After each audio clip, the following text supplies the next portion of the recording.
Rapunzel, Rapunzel, let down your hair.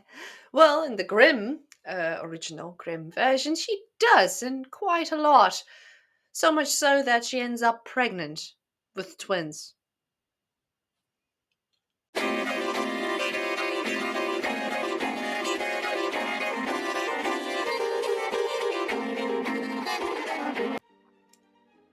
Welcome to Check That Book, a special place where we get acquainted with arguably the most disturbing pieces of literature ever written. And today we are taking a look at the disturbing fairy tale origins, and we are looking at Rapunzel. Well, pretty much everybody knows about Rapunzel, right? Am I right? Let down your gorgeous, luscious, long hair. Well, this is not originally not quite the romanticized Disney flick we know. The original version of Rapunzel, which comes from the Italian tale Petrosinella, I hope I pronounced it right, by Giambattista Basile. Well, that's a familiar name. If you've seen my Sleeping Beauty recap, then you know. The link for the disturbing fairy tales list will be in the description down below, naturally. Later adapted by Brothers Grimm, obviously. Um, this is not a fun story.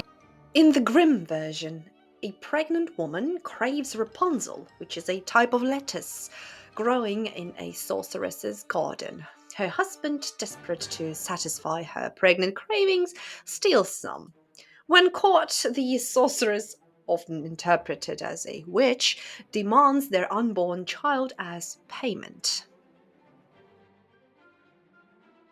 Again with the firstborn, again with the sacrifice and payments, those sorts of demands. This kind of echoes the old fears of women being punished for their desires and the practice of exchanging firstborn children. That is disturbing on its own. In some versions, Rapunzel naively asks why her dress keeps getting, tighter. Well, hinting at pregnancy, actually.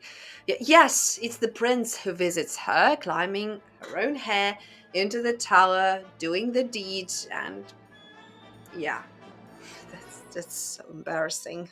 Rapunzel has been secretly meeting the prince, or in some interpretations, assaulted by him, so it was kind of against her will, even. I mean, might have been. When the sorceress discovers Rapunzel's secret relationship with the prince, she cuts off her hair and casts her into the wilderness. In some versions, she tricks the prince into climbing the severed hair, causing him to fall from the tower and land in a bed of thorns, blinding him. Disturbing much? Well, yes, indeed. He wanders blind and miraculously finds Rapunzel, and yeah, they live all happily ever after, whatever that might mean in this grim version, pun intended.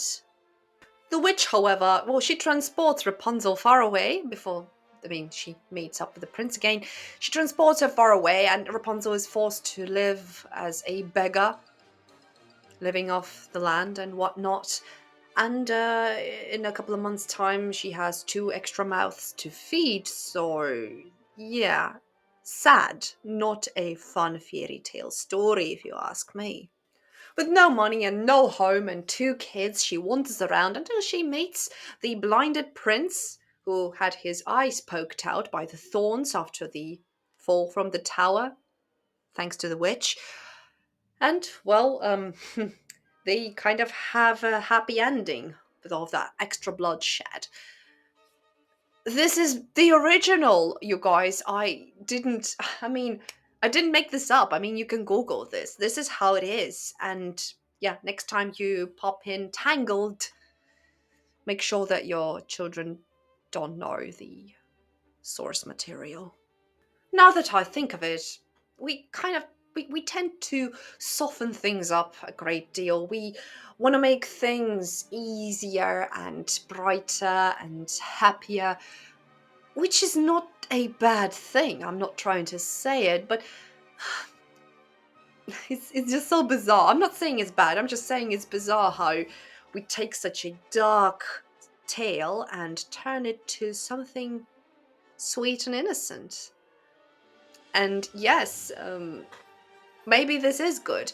We need to come up with a more positive side of the story, specifically for our children to learn about them and learn some lessons from them. But if we look at the raw material, then again, what was this story supposed to teach us?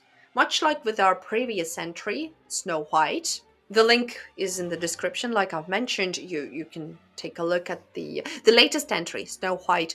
I I asked you guys and myself for that matter, what was this original story of the Snow White?